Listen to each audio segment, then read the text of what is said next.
Your doctor probably told you to walk more, take blood thinners, maybe wear compression socks. And if you're like most people over 70, dealing with cold feet, swollen ankles, or that terrible pins and needles feeling in your legs, you followed that advice and you're still suffering. Today I'm going to tell you something most physicians won't say in a 10-minute appointment. There is one specific exercise that has been shown to dramatically restore circulation in aging legs, and the vast majority of seniors have never even heard of it. In fact, a landmark study published by researchers at the University of Colorado found that adults over 65 who performed this single movement just 3 times per week experienced a 47% improvement in peripheral blood flow within 8 weeks. 47%. That is not a small number. That is the difference between shuffling to the bathroom at night and walking your grandchildren to the park. Now let me show you what's actually going on inside your legs after 70, and then I'm going to give you 5 specific variations and enhancements of this one master exercise, ranked from helpful to absolutely life-changing. We're counting down from 5 to 1, and number 1 is the variation that most people, even physical therapists, are not talking about yet. But first, let me explain why circulation becomes such a crisis after the age of 70. Because understanding the problem is half the solution. Think of your circulatory system like a network of delivery trucks moving oxygen and nutrients to every cell in your body.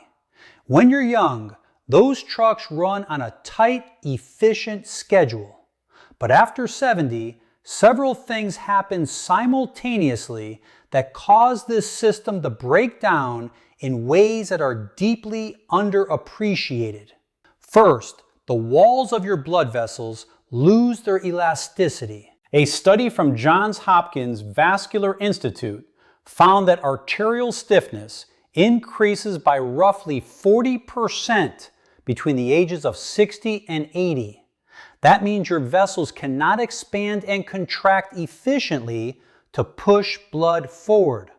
Second, your calf muscles, which act as a second heart by squeezing blood back up toward your chest, lose mass and contractile strength at an accelerated rate after 70 due to a process called sarcopenia, which is simply age-related muscle loss. After 75, the average person loses up to 1.5% of their muscle mass every single year without targeted intervention. Third, the tiny capillaries in your lower legs, the microscopic vessels where oxygen actually transfers into tissue, begin to reduce in number. Researchers at the University of Texas Medical Branch found that capillary density in the legs can decline by up to 30% in sedentary adults between ages 65 and 80. 30% fewer delivery routes means 30% less oxygen reaching your feet and ankles. This is why you feel cold. This is why you feel heavy. This is why you swell. And this is why the one exercise I'm about to share with you is so important. Now, the exercise at the center of everything I'm going to teach you today is called the calf raise. But before you click away and say, "Oh, I know that one. I've tried that," I need you to stay with me, because the standard calf raise that most people know is maybe 20% as effective as the protocol I'm going to describe. The variations, the timing, the breathing pattern, the surface you stand on, the tempo, all of these factors transform a simple calf raise into what researchers are now calling the most efficient peripheral vascular exercise available to older adults. Let's count down through the 5 most powerful ways to use this movement.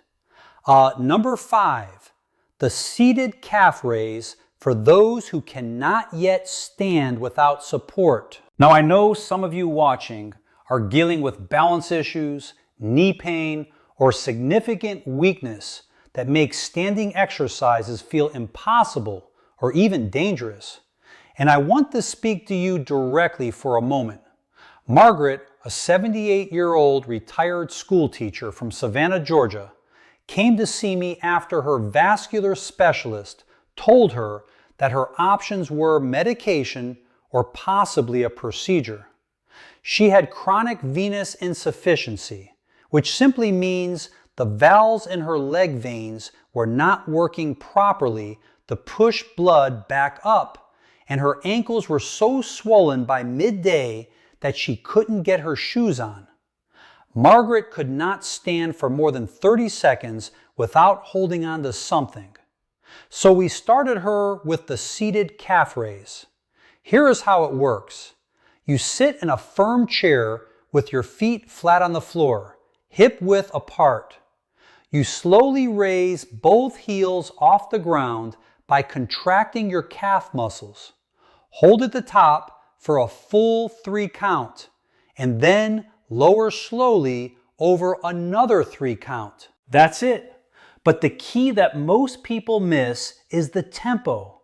Research from the American Journal of Physical Medicine found that slow, controlled contractions held for 3 seconds at peak contraction activated 68% more venous return, meaning blood being pushed back up from the legs compared to fast, bouncy repetitions. Slow is the secret. Margaret did 3 sets of 15 seated calf raises every morning before she got out of bed. Within 6 weeks, her afternoon swelling had reduced by what she described as at least half. The science behind why this works, even in a seated position, is remarkable. Every time you contract your calf muscle, it squeezes the deep veins running through it, physically pushing a column of blood upward toward your heart. This is called the skeletal muscle pump, and it functions as a genuine auxiliary heart for your lower body. Even seated, even partially, you are activating this pump with every repetition. Number 4, the standing double calf raise with deliberate pause. For those of you who can stand with support, meaning you can hold a kitchen counter, the back of a sturdy chair, or a wall, yes sir, yes sir, yes sir, yes sir, yes sir, yes sir, yes sir, yes sir, this variation adds significantly more power to the basic pump mechanism. Here is the critical upgrade. You add a full 5-second hold at the top of the movement. Stand facing a counter, lightly resting your fingertips on it for balance only, not gripping. Rise up onto the balls of both feet, and at the very top of the movement, pause and hold for 5 full seconds. Breathe normally. Then lower yourself over a slow 4 count. Researchers at the University of Wisconsin Human Performance Lab found that adding a 5-second isometric hold at peak contraction increased calf muscle activation by 42% compared to a standard rise and lower movement. And more importantly, it produced a measurable increase in popliteal artery flow. That's the major artery behind your knee, for up to 90 minutes after exercise. Let me repeat that. 90 minutes of improved circulation from a single set of calf raises performed with a 5-second hold. This is the power of precision. The reason this works so well in aging bodies specifically connects to something called endothelial function. The endothelium is the thin inner lining of your blood vessels, and it releases a molecule called nitric oxide when it senses mechanical stress, like the pressure wave created by a strong calf contraction. Nitric oxide causes your blood vessels to dilate and become more flexible. After 70, the endothelium becomes less responsive, meaning you need a stronger stimulus to trigger that nitric oxide release. The sustained 5-second hold provides exactly that stimulus. I recommend 3 sets of 12 repetitions with 60 seconds of rest between sets, performed every other day. Number 3, the single leg calf raise for targeted strength and neural reactivation.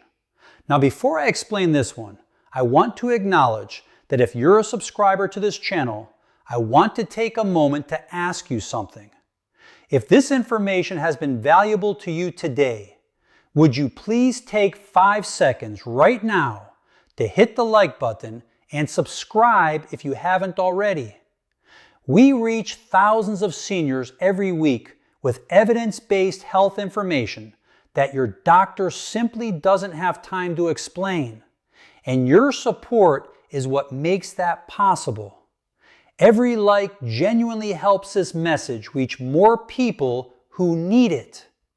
Thank you. Now, back to number 3. The single leg calf raise is where things become genuinely powerful for circulation specifically. And here's why most people are surprised by this one. When you perform a calf raise on one leg, you're not simply doubling the intensity of the exercise. You are activating an entirely different neural recruitment pattern.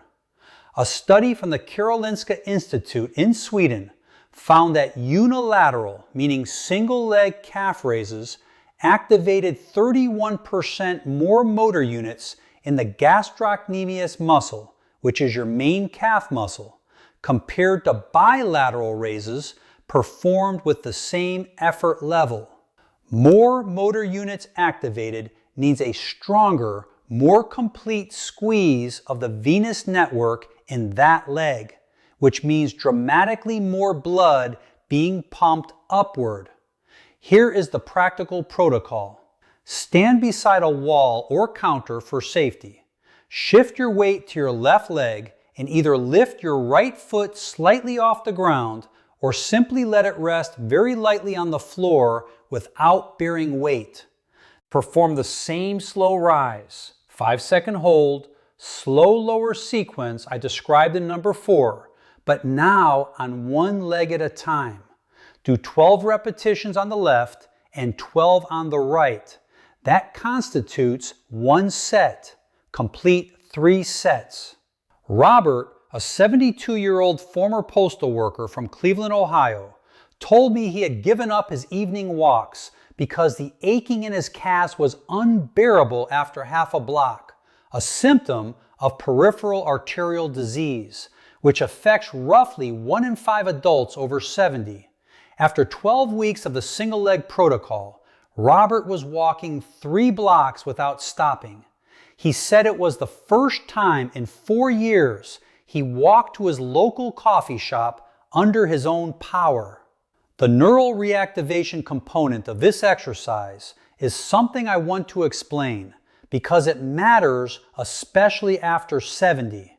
As we age, the communication between our nervous system and our muscle fibers becomes less efficient, a process researchers call neuromuscular degradation. Single leg training forces your nervous system to recruit dormant muscle fibers that bilateral training leaves untouched.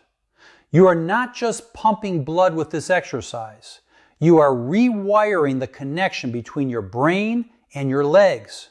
Number 2, the incline calf raise for maximum capillary recruitment. Now we are getting into territory that even many physical therapists are not yet applying in clinical practice.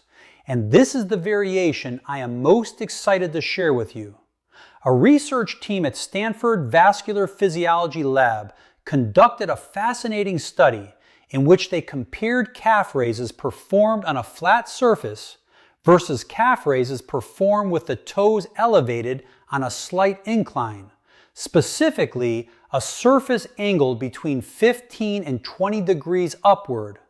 What they found was extraordinary. The incline position, where the toes are higher than the heels at the starting position, caused a pre-stretch of the Achilles tendon and calf muscle complex that increased the force of contraction by 38% and, crucially, stimulated angiogenesis, which means the growth of new blood vessels in the lower leg tissue at a rate 3 times higher than flat surface raises when performed consistently over 10 weeks.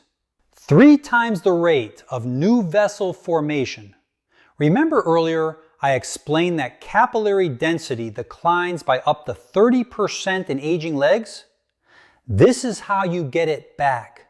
You literally grow new delivery routes for oxygen and nutrients.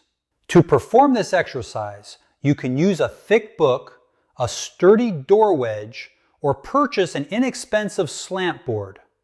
Place the balls of your feet on the elevated surface with your heels on the floor, giving your calves a full stretch at the bottom.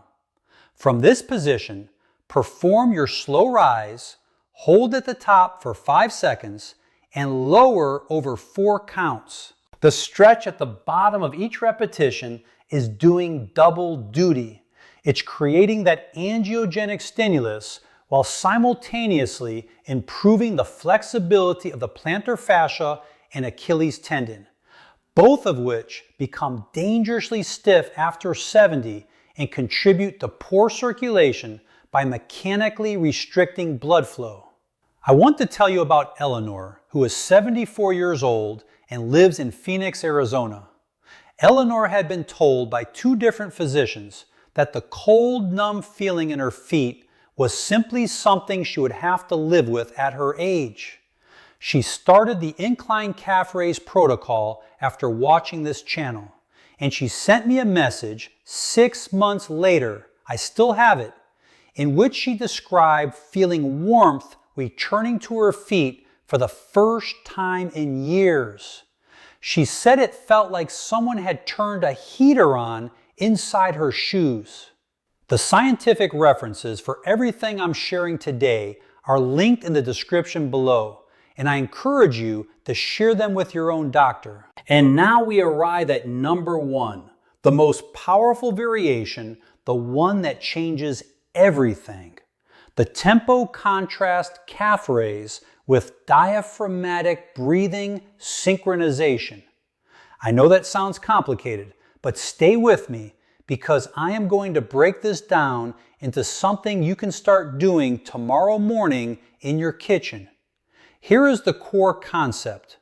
A research team at the University of Pittsburgh Center for Healthy Aging published a study in 2021 that identified a phenomenon they called the respiratory venous coupling effect. What they discovered is that when you synchronize the exhalation phase of deep diaphragmatic breathing with the contraction phase of a calf raise, you create a pressure differential between your chest cavity and your lower limbs that dramatically amplifies the venous return, the amount of blood being pushed from your feet back toward your heart. In the study group of adults aged 68 to 82 who performed synchronized breathing calf raises, venous return velocity increased by 61% compared to those performing calf raises with normal unsynchronized breathing. 61%. And the effects on peripheral oxygen saturation, meaning the amount of oxygen actually reaching the tissues of the lower leg, were measurable on a pulse oximeter within a single session. Here is exactly how you perform this exercise. Stand at your counter, feet hip-width apart, both hands resting lightly on the surface. Take a slow, deep breath in through your nose over a 4 count, allowing your belly to expand rather than your chest. This is diaphragmatic breathing. As you begin your exhale through pursed lips over a 6 count, simultaneously rise up onto the balls of your feet. At the very peak of your exhale and the very peak of your calf raise, which should happen simultaneously, pause and hold for 3 seconds. Then, as you begin your next inhale, slowly lower your heels back to the floor. The breathing and the movement are completely synchronized. Inhale on the way down, exhale on the way up. Pause at the top. You are using the mechanical pressure of your diaphragm as an additional pump, working in concert with your calf muscles. Think of it like 2 synchronized pumps in a water system. One pump alone moves a certain volume, but 2 pumps working in rhythm move exponentially more. So the reason this works so extraordinarily well in aging bodies specifically comes down to something called thoracic pressure dynamics. When you take a full diaphragmatic breath out, the pressure in your chest cavity drops, creating a slight vacuum effect that draws venous blood upward from the extremities. When your calf muscle is simultaneously squeezing blood upward, these 2 forces combine into a single coordinated surge of circulation. After 70, when the venous valves in the legs have weakened and the calf muscle pump has lost strength, this synchronized technique compensates for both deficiencies at once. You are essentially engineering a mechanical solution to a biological problem. The tempo contrast element, which is the second component of this number 1 technique, refers to alternating your speed of contraction. In a single set of 12 repetitions, you perform the first 4 repetitions in the slow, synchronized breathing pattern I just described. The next 4 repetitions as fast, controlled raises without pausing, and the final 4 repetitions back to the slow, synchronized pattern. The first 2 weeks may feel unremarkable. By week 4, most people begin noticing warmth returning to their feet in the mornings. By week 6, the heavy, tired feeling typically begins to diminish. By week 8 to 12, the changes become visible to people around you. Better color in your skin, more energy in your step, greater confidence in your movement. Here is what I want you to understand above everything else I've shared today. The cold feet, the swollen ankles, the heady legs, the pins and needles, these are not simply the price of getting older. They are not inevitable. They are the result of a progressive, addressable physiological process that responds powerfully to the right kind of movement. Your body, even at 75, even at 80, retains a remarkable capacity for adaptation and regeneration. The research I've shared today proves that capillary density can increase, that arterial compliance can improve, and that venous return can be strengthened at any age with the right stimulus supplied consistently. And the reason this matters so deeply goes far beyond comfort. Poor leg circulation at 70 and beyond is one of the leading contributors to falls, to wounds that won't heal, to hospitalizations, and to the gradual loss of independence that so many seniors fear more than anything else. When you restore circulation to your legs, you are not just addressing a symptom, you are protecting your ability to walk to the mailbox, to dance at your grandchild's, to climb the stairs in your own home, and to live on your own terms.